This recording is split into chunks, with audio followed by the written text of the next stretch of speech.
coming up. Imagine fear. You have the government, the full force of the government, telling you you're going to go to jail for 150 years if you don't plea out 5 or 6 years. And I tell the government, no, I'd rather fight and lose 150 years and give up and give you 6. And I was really lucky when I was young. Because at age 14, I went to it's in the book also, I went to a Glenn Turner meeting. And I don't know if you know Glenn Turner before your time's a lot of that. He was the father of the pyramid scheme and all that. And he made like $250 million, but he went to jail. But he read, and then what really compelled me is somebody took me to one of his meetings, and he said his success was because he read Think and Grow Rich. And I said, okay, now this is my guy. I'm going to listen to him and everything. And he sat there and he drew a thing on the wall. He had a big chart to do. And he said, this is the average person's life in America. He says, you start out at 18, you get your first car, and then after you get your first car, you get your apartment and furniture. Now you get a job to pay for all these things, and by age 24, you meet Miss Susie Wright or Mr. Wright. Back then it was a bit, and then you get the second car and the house and the kids, and then you have to put them to college. So at this point, you're just working to keep these things, and now you're afraid to lose these things. And then you're working 9 to 5, day in and day out, and then you go home, watch TV, have dinner with the wife, live for the weekend, a vacation once a year, and all of a sudden you keep that routine till you die, till you get to 65, retire with a gold watch at the time, is what he said, and then you die a few years later. Do I want to live just an ordinary life or an extraordinary life? And if I'm going to be controlled by fear, then I'll be afraid of losing things I have, and I won't try everything I wanted to try, because some of the things I've risked to get what I want was everything. And so when I saw that chart, I turned it all around. I said, I'm going to make my hope of gain greater than my fear of loss in everything. And that's what I did. So at the beginning, I just took everything. If I was going to be afraid of it, I just switched it. My drive of wanting something was better than any fear I had, and I experienced everything. So in the book, when I went after Khashoggi, I went through a long time to build about $23, $50 million worth of net assets. I was already homeless twice, and I was living a great life. That car that you see out there, the white car, that's a Detamaso. They only built 27 of those. And why that car is special when I have that car is because it's the exact same car I bought in 1987. I was homeless 6 months prior to that, and I bought that car because I remember 6 months prior, I was sleeping in my car that I had behind this gas station and a mechanic shop, and it was, at that time, was the worst time. I guess I hit rock bottom. I remember it was freezing in Florida. It was like 30 degrees. That car I was sleeping was an old $200 junker. There was no water heat pump or anything else. And then I had to pee really, really bad. But I was cuddled up and I thought I was a little bit warm, but I had to pee really bad. So I said, okay, I'll just get up real quick and pee. And I haven't eaten in weeks. So when I got out, for some reason I passed out. So when I woke up, I realized I fell my collarbone. I broke my collarbone. I peed all over myself. And I was freezing. And I was sitting in my car frozen. And I know I hit rock bottom. Nothing else. But from that point, it only took me 6 months to decide to succeed. And I remember the guy told me, why don't you just get a job? It was a mechanic job, I think, an apartment and everything else. But that's not my path. But 6 months later, I was able to build a nationwide dance center and stuff. And that's the car I bought as my first gift. So driving in that car and stopping by that mechanic shop, and he looked at me and said, maybe I should sleep in my car. And I sold that car when I saw that program on that bank that shows me wanted to work with him. So again, I burned my bridges, sold everything. That was one of the things I sold. But so 30 years later, I found it in France. Got painted yellow, so I ended up buying it back, shipping it back, and totally restoring it to original to the way it's today. Imagine fear. You have the government, the full force of the government, telling you you're going to go to jail for 150 years if you don't plea out 5 or 6 years. And I tell the government, no, I'd rather fight and lose 150 years and give up and give you 6. And so that would cripple most people, that fear. And that's why there's a lot of innocent people in jail make deals with the government for 5, 6 years, so they don't face 100 years. Because they tell you straight out, they say, we win 98% of the cases. I don't know if you remember what I told the prosecutors. It's okay, I win 100% of the time. I really thought it was a story. I even have an SEC jacket. When we went to the SEC, once the government dropped the case, which you see a letter in the book, because we fought on it. That book is good for anything. The Napoleon Hill principle is good for not only making money, but fighting the government. If I didn't have the principles of Napoleon Hill, I wouldn't fought him for 7 years. I gave up long before. But Josie tell you this. 5 minutes of our experience together for that battle, 7 years. You don't have time for all that. But yeah, just 5 minutes. Let me give you my favorite Ramy El-Batrawi story to illustrate the fact that this man does not know the meaning of the word defeat, or out of luck, or down in the dumps. So after we got rid of the DOJ, that's the criminal investigation, that was done away with, but it was 2 agencies, then the SEC, for those of you who don't do investing, that's the Securities and Exchange Commission. They're not criminal, but they wanted to sue Ramy. They couldn't put him in jail, but they could take all his assets. So we were being deposed. Ramy was having his deposition taken, which is an examination like you're in court, at the SEC headquarters. A little bit intimidating for most people. Most of my clients would freeze up. Ramy and I talked about it beforehand. We walked in the building, and Ramy started to answer the questions. Told them the truth, unafraid. Ramy's view was the truth will set you free. Yeah. Okay. But about midway through, we took a break. And I've been practicing law for close to 40 years. No, it doesn't look like it, but it's true. And I've never seen anything like this. So we took a break, and Ramy is the person that they're asking all these hard questions of. And it's not a lot of fun to be in that position. Ramy gets up, and I make some phone calls, take a 10-minute break.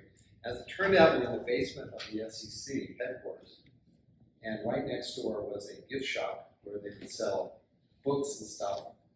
And Ramy came back, walked in the room, and I looked at him, and the SEC lawyers, there were only 3 of them there, looked up, and Ramy had bought an SEC jacket. Oh my gosh. An SEC SEC, he had all the swag, SEC, and he's wearing it with a huge grin on his face. Basically said, there is nothing you can do to me. The deposition ended very quickly after that. And the attorney dressed up like the SEC and everything. So this is the jacket that I was really proud of. And inevitably, I had the Security Exchange Commission on here. And this is what I was dressed in, little jackets, and an American pin. And I wear it probably because I'm living without fear and living without being bitter about something. Even though they're after 7 years of trying to put me in jail and sue me and everything, I can still sit there with a smile on my face, wearing their jacket and say, it doesn't matter what you do, I'm more insecure than you, I will win no matter what you do. I wear it all the time, so I don't let things bother me. Sometimes there's a lot of negative things that happen in my life. I keep those little mementos because I look at them. Because to me, it really means nothing. And it just was another bump, so it's not devastating. It wasn't. I was sitting there at the SEC, and I thought they would never do it because they got there and they saw I beat the government. They understood the perfect FBI agents and everything. And I was sitting there, and I was never going to set aside. They tried to convince me, said, you know what? Why don't you sign just a consent decree? We won't fine you. You don't have to admit or deny. Just a consent saying you don't admit or deny, and you'll never do anything wrong. And I said, nah, I'm going to beat you in court, so I don't need to sign any of this. But the other part of this where I got to go back a little bit. For them to get to me, they went and did everything. They even indicted a very close friend of mine, and to get him to testify against me. So I had to pay for his journey. He went through trial also, and it was based on whatever happens to him, they'll indict me or not. But he got acquitted with the Department of Justice and got acquitted with NASDAQ. Was another blow to their case. So it was always the fight that you have to do. This is why you got to understand the 7 years of the fight was a daily fight of people around you and everything else. So at the end, the SEC seen nothing after I defeated the Department of Justice. It was a fight. So I'm sitting there, it was a big conference table, and I'm wearing my SEC stuff, and I'm rocking back and forth, just smiling. I said, doesn't it bother you that you're wearing the clothes that people are so used? No, I'm going to win. I said, what does it take for you to do, sign this consent decree? And this is something the SEC never done. I was saying, what can they possibly do that I really care about? And I said, I'll tell you what, I have $200 million worth of judgments over there. You're the governor. Get rid of them all, and I'll sign the consent decree. I thought they'd never do it. So we go back. My lawyer goes back. 2 weeks later, they call me and say, "Come back to Washington." So we flew back to Washington. Now all the other opponents were in different conference rooms, and they sat down there and they got everybody to drop all the default judgments to where I got a global settlement for signing a consent decree of everything gone. So I was able to, so I signed a little consent decree paper. So I did it at midnight and pay fine. But I got rid of $200 million worth of judgments against me, which I would never sign, but I thought it was worth it. Balance that. Okay, I won't fight him. I got rid of $200 million. It was worth it. It's still beating him. Because it did something it never did. So just to show you that this is great stuff. Not only any other thing to achieve any of this stuff. When I think Yale public, it took me 2 years. Because when I had Genesis Media, the one that went down, and they delisted me because of 9/11, the guy who was in charge of delisting me on that became head of the department, the listing department, by the time I was ready to go public again, was radio. So 2 years into this, I was fighting, but he has no real reason not to list me. It took like 2 months, not 2 years, but I kept on fighting off all his requests and stuff to the point to where he finally gave up and said, okay. And it was in November 2018, and he said, okay, we're going to list you, here's a letter, send me a letter of approval. So we started a roadshow in New York. I don't know if you know, when you go public, you go roadshow, you see bankers and everything else. So I was out on the roadshow, and John was even there, and then 3 days before we were going to close the IPO, they pulled the listing. And I was surprised we found some ridiculous little thing that was 100,000 over million of shares that was issued that wasn't fully done right exactly. Found a reason to pull the IPO. So I said, oh, she's over there. So at that moment, what I did was at a moment that my attorney calmed me down and said, we still get you listed. It took me another year of fighting this idiot to get finally enlisted and finally got listed. So it took me 3 years, where it would take 2 months. But during that period of time, when I first got delisted, so I decided to take the approval letter and make toilet paper.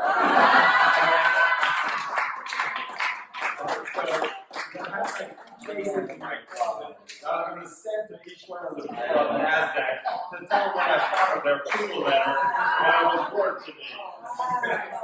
So, I know we might auction, we might price it off, but this is the approval letter, the toilet paper, that NASDAQ goes my shares to under 10% and not be on the board of directors. I was already done with that company and everything. That's fine. So I was able to allocate my shares to friends, different people. So the problem with being a public company is once you have this big a position, you can't liquidate, you can't do anything because you're insider and all that stuff. So he did me a favor. I didn't have to work anymore. I screwed enough under 10% to everybody. And the moment I was able to liquidate and made a ton of money anyway. So he did me a favor, didn't trap the company by doing that. So every university sees equal great benefit. So it's another thing. Car right now. Are you afraid? A second nature. And it's because you learned that skill and everything else. So you got rid of fear of flying. You've got to know about it. The same with him. He's not afraid of flying anymore because you've done it and stuff. So it's really like a doctor. The first time before he operates, he's going all these schools and I know a good friend of mine is Dr. Keith Black. He's the #1 neurosurgeon in the world. He's head of Cedars-Sinai. He does 4 brain surgeries a day, removing cancer and everything else. But before that, before I did those first surgeries, everything was good. But now he jumps between brains and hops in, does this and this. I mean, with his eyes closed, he can do it. He has no fear that he's going to kill anybody, and hasn't really killed anybody in a while. So one of the other ways, which is really powerful of getting rid of fear, that I've gotten rid of all my fears and have all the confidence, is detaching yourself on things. And wherever I go, I'll leave the keys in my car because I don't care about that car. It's a beautiful Bentley and everything else, or wherever I do, the door is never locked, or anything else. So in time, I've learned to slowly not care about anything. But when you not care about anything, you get rid of your fears, and you start building a lot of confidence because you're not afraid of losing that thing or your job and everything else. What are you attached to? My 3-bedroom oceanfront home I've been in for 36 years in San Diego. Okay, so how do you feel about me right now? About you? Yeah. Wonderful. So if I went over to your home and I set on fire and burned your house, how would you feel about me then? I would probably want to kill you, yeah. Alright, so right now I have this napkin right here. Now, as I'm talking, I'm ripping up this napkin. Okay. How do you feel about me now? Did your feelings change anything because I ripped up this napkin? So same thing. So just a quick example, by detaching and not caring about the things, and same with like the way I'm with my wife. I can love her more unconditionally because I don't care what she does in a bad way. Like I'm not afraid of her leaving me or cheating on me and stuff like that. So not having those fears, I'm detached from these things. And if you take the ultimate example, which if you do believe in God and Jesus and all that, which I'm more a little bit different, but Jesus was on the cross saying, forgive them because they don't know what they do, and they were going to kill him. He got to a point, to a level where he didn't care about his body or dying. So you can move, to a point where every day you practice about not caring about one thing to the next thing, and once you get rid of it, where you don't care about anything at all, you don't have any fear of losing it. You don't care about anything. Then your fears are completely gone. You go with confidence. You go over there. It doesn't matter. So I don't care about people's criticism. I don't care about losing this house yet. I don't care about losing the play. It's gone. So your fears are gone. So there's more things you don't care about, and it's true. You actually can love more. You have unconditional love. How Jesus had unconditional love because he didn't care about what was taken from him, how he was betrayed. Some people care so much about how they're betrayed and everything.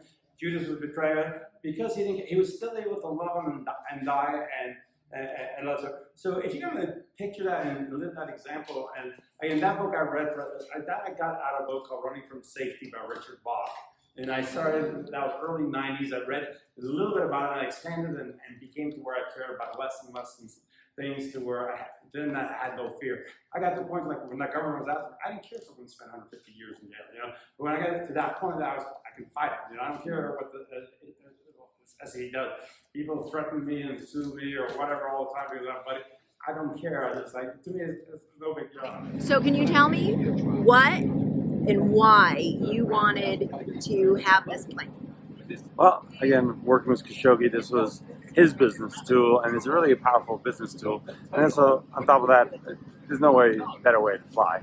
You never have to go through security when you land in a different country. Customs comes to the airplane, the car's always waiting for you. It's really, once you get spoiled this way, you can never go back. Next stop, Dominican Republic? Actually, Guyana, next Dominican Republic. Thank you so much.